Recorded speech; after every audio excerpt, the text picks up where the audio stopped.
नमस्कार, आपण पाहत आहे न्यूज 18 लोकमत. आपल्या सगळ्यांचं स्वागत. मी मिलिंद भागवत आणि आता सर्व महत्त्वाच्या बातम्यांचा घेऊयात वेगवान आढावा. औरंगाबाद पदवीधर मतदारसंघ निवडणुकीमध्ये महाविकास आघाडीचे सतीश चव्हाण यांनी विजयाची हॅट्रिक साधली आहे. सतीश चव्हाण यांनी भाजपच्या शिरीष बोराळकर यांचा पराभव केला. सतीश चव्हाण यांना 1,18,638 मतं मिळाली, तर बोराळकर यांना 58,743 मतं मिळाली. बोराळकर यांनी 57,895 मतांनी पराभव त्यांना स्वीकारावा लागला, तर 23,000 मतं बाद झाली. पुणे पदवीधर मतदारसंघ निवडणुकीमध्ये महाविकास आघाडीचे अरुण लाड यांनी निर्णायक आघाडी घेतली. भाजपचे संग्राम देशमुख दुसऱ्या क्रमांकावर राहिले. पुणे शिक्षक मतदारसंघ निवडणुकीत सुद्धा महाविकास आघाडीचे जयंत आसगावकर हे आघाडीवर आहेत.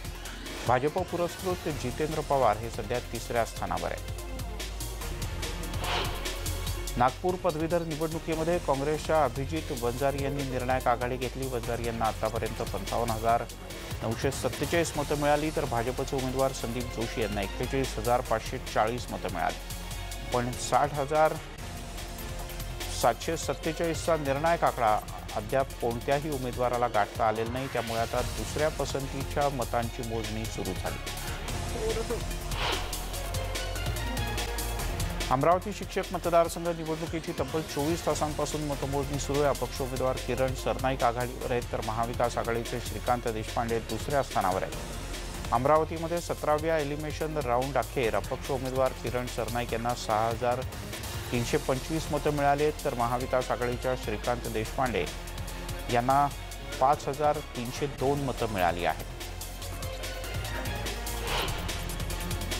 राज्यातील सत्ताधारी महाविकास आघाडी सरकारचा वर्षपूर्तीचा सोहळा सह्याद्री या शासकीय अतिथीगृहात पार पडला. 1 वर्ष महाराष्ट्र सेवेचं महाविकास आघाडीचं या शीर्षकाचं राज्य सरकारचा अहवाल हा प्रकाशित करण्यात आला. मुख्यमंत्री उद्धव ठाकरे तसंच राष्ट्रवादीचे अध्यक्ष आणि या महाविकास आघाडीचे कर्ते-करवते शरद पवार हे देखील यावेळी उपस्थित होते.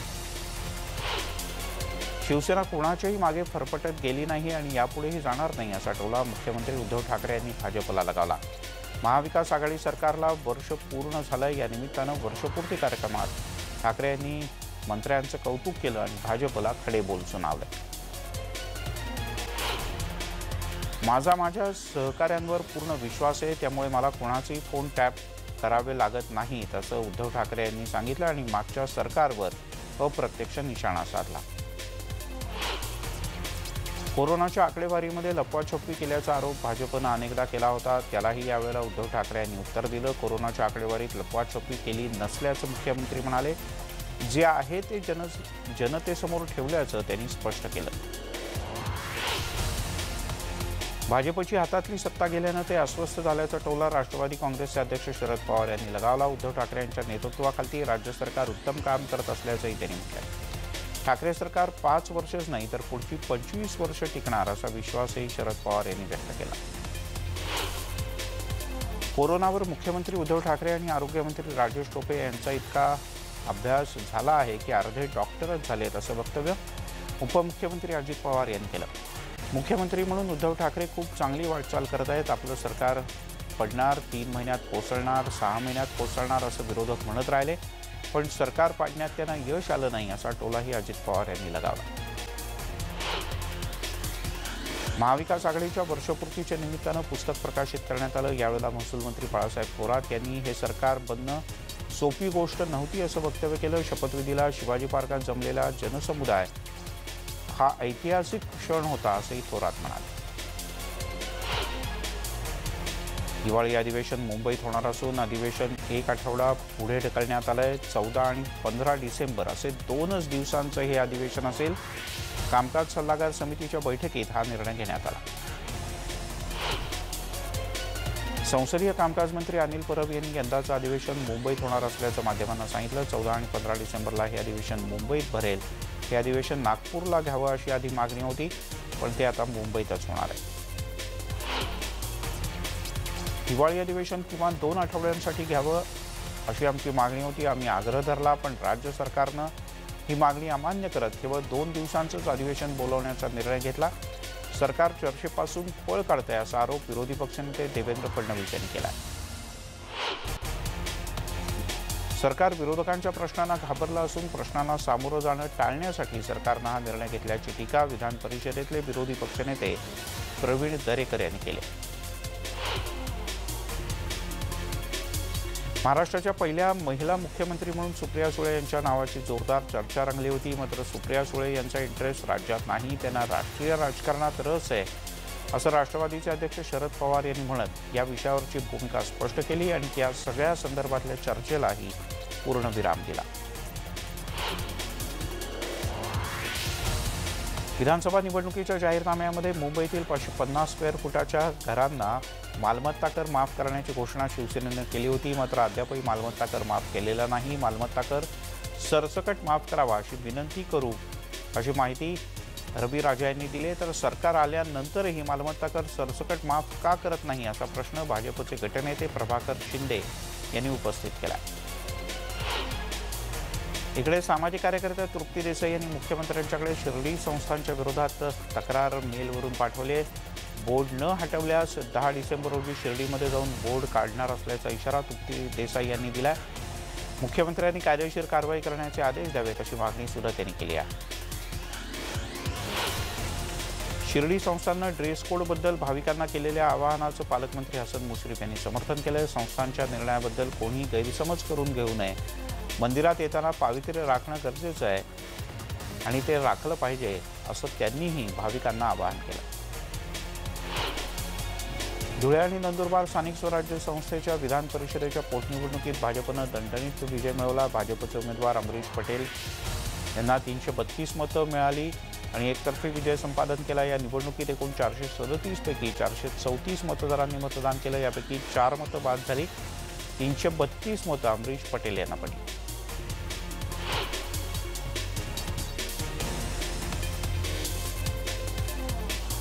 धुळ्यामध्ये विधान परिषदेच्या पोटनिवडणुकीमध्ये महाविकास आघाडी सरकारला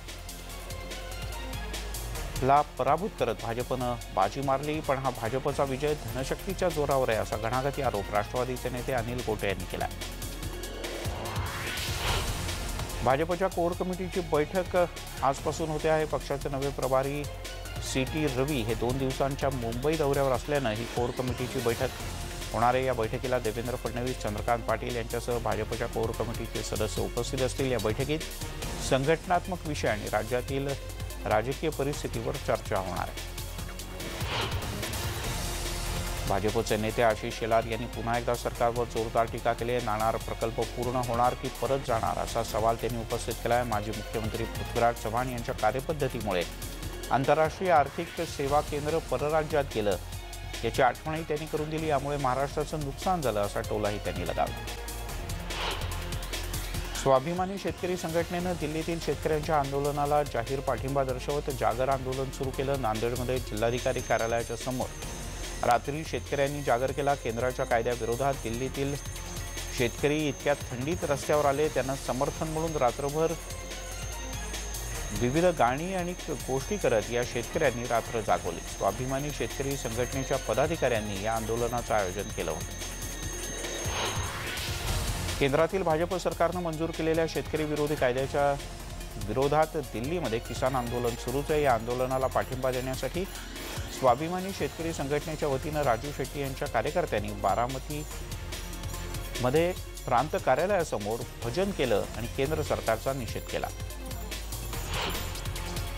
केंद्र सरकारनं केलेल्या शेतकरी कायद्याच्या विरोधात देशातील राजधानी नवी दिल्लीमध्ये आंदोलन पेटले. शेतकऱ्यांच्या या आंदोलनाला महाराष्ट्रातून सुद्धा आता प्रतिसाद मिळतोय. लातूरमध्ये किसान संघर्ष समितीच्या वतीनं दिल्लीतल्या शेतकऱ्यांच्या आंदोलनाला पाठिंबा देण्यात आला आणि जागरण गोंधळ आंदोलन करण्यात आलं.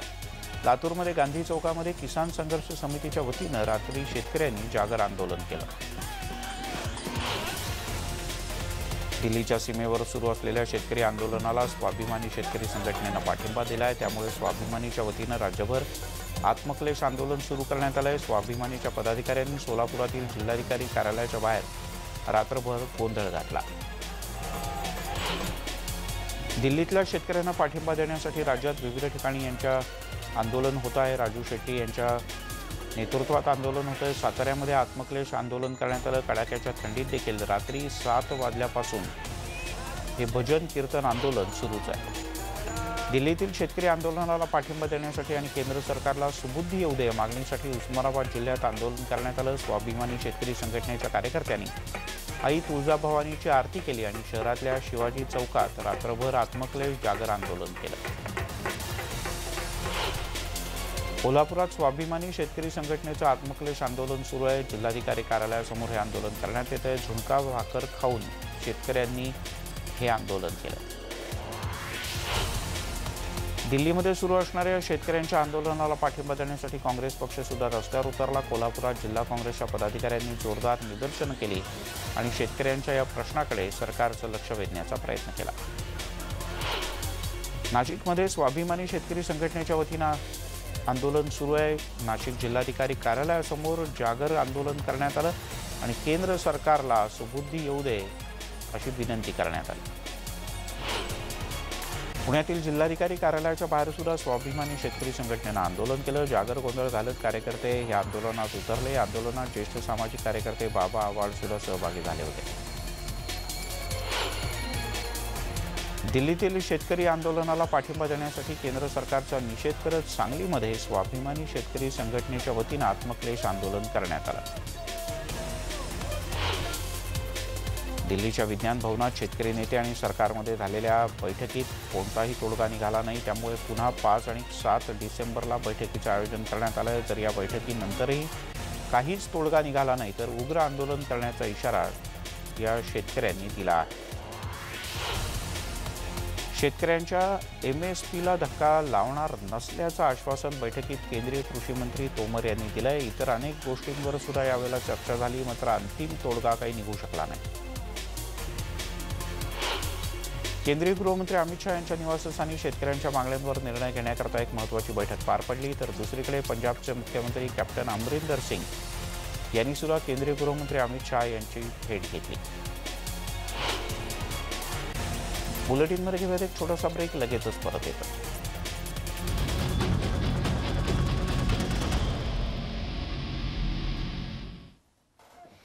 ब्रेकनंतर आपल्या सगळ्यांचं पुन्हा एकदा स्वागत। श्री विठ्ठल रुक्मिणी मातेच्या मुखदर्शनासाठी स्थानिकांना ऑनलाईन बुकिंगची अट आता रद्द करण्यात आली। रोज सकाळी 6 ते 7 या वेळेत स्थानिकांना विठ्ठल रुक्मिणीचं दर्शन घेता येईल।